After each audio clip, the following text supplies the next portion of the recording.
Alguma vez você já se perguntou por que pessoas tão más parecem que não são castigadas e as pessoas boas sofrem tanto? Parece que as pessoas ruins, as pessoas malvadas, estão sempre tendo vantagens sobre as pessoas boas? Você já se perguntou por que parece que às vezes Deus demora a responder às orações, os pedidos de socorro?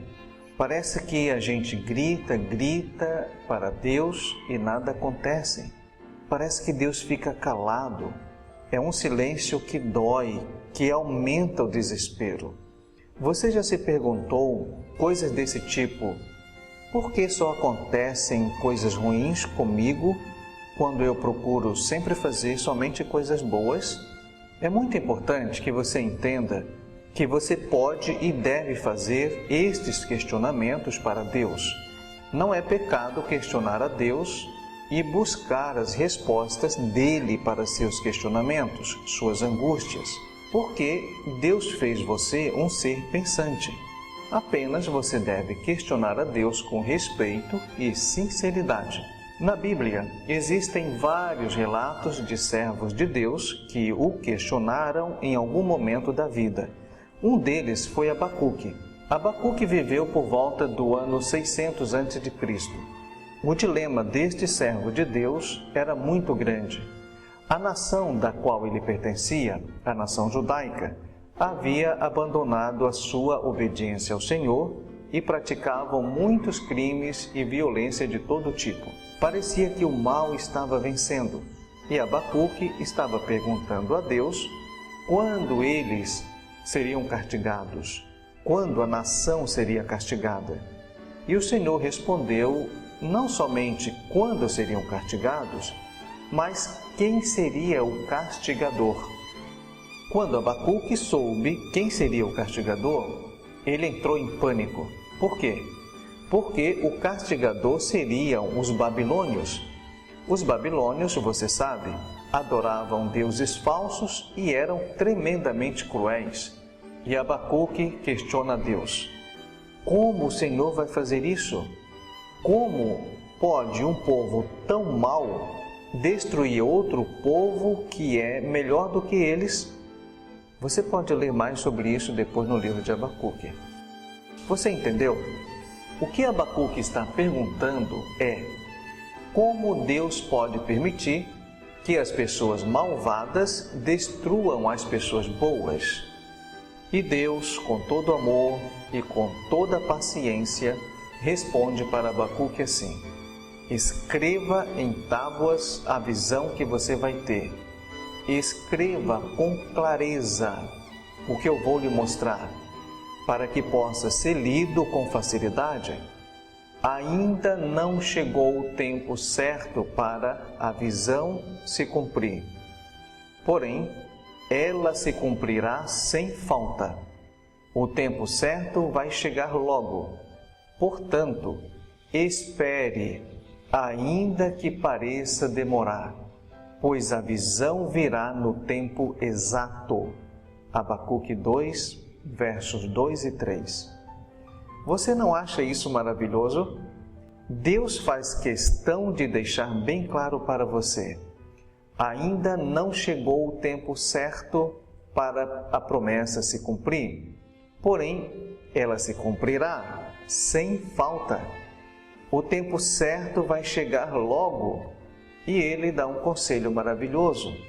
Portanto, espere, ainda que pareça demorar, pois a promessa virá no tempo exato.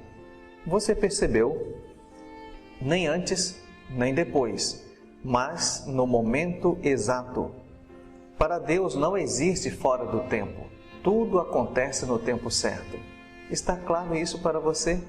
A pessoa que recebe as bênçãos de Deus na vida dela é a pessoa cuja fé nunca muda. Não depende das circunstâncias. Sabe, tem gente que, se tudo está bem, ela tem fé em Deus. Quando começam os problemas, elas desistem de confiar em Deus. Mas aquele que vai receber a bênção vive em obediência a Deus pela fé, independentemente das circunstâncias. As circunstâncias mudam, mas a fé não.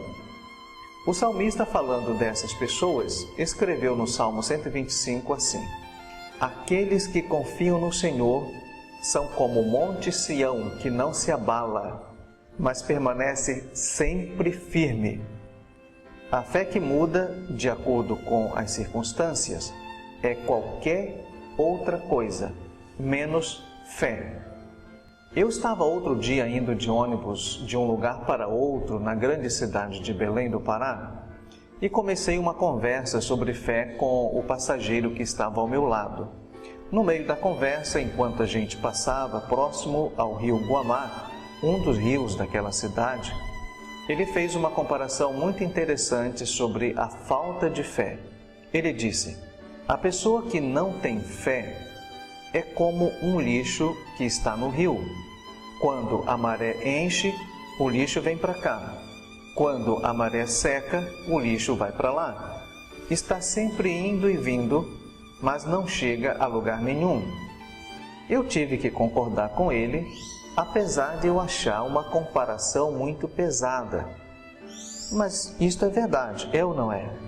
Aquela conversa me lembrou o texto registrado em Tiago, capítulo 1, dos versos 6 ao verso 8. Diz assim: Porém, peçam com fé e não duvidem de modo nenhum, pois quem duvida é como as ondas do mar, que o vento leva de um lado para o outro. Quem é assim, não pense que vai receber do Senhor alguma coisa, pois não tem firmeza e nunca sabe o que deve fazer. Depois de ouvir a resposta clara de Deus, Abacuque fez uma linda declaração de fé que me ajudaram muito nos vários momentos de luta e dor pelas quais já passei. Por favor, preste muita atenção nesta oração de fé de Abacuque e faça dela a sua oração também. Está registrada em Abacuque, capítulo 3, dos versos 17 a 19. Ainda que as figueiras não produzam frutas, e as parreiras não deem uvas, ainda que não haja azeitonas para apanhar, nem trigo para colher, ainda que não haja mais ovelhas nos campos, nem gado nos currais, mesmo assim, eu darei graças ao Senhor e louvarei a Deus, o meu Salvador. O Senhor Deus é a minha força. Ele torna o meu andar firme como o de uma corça e me leva para as montanhas onde estarei seguro. Você acha que está com pouca fé? Você acha que está sem fé nenhuma? Vá a Jesus e peça fé. Ele vai te dar o suficiente. Não fique aí lutando sozinho. Talvez você já esteja cansado, pensando em desistir. Talvez suas lutas contra as batalhas da vida já te arrebentaram todo, te destruíram. Você está sangrando. Pare. Você não vai conseguir nada sozinho. Pare de lutar sozinho. Vá a Jesus agora mesmo, já. Por que continuar fracassando se em Jesus há vitória completa? Coloca a tua vida nas mãos do Senhor, confia nele, porque Ele te ajudará. Salmos 37, verso 5.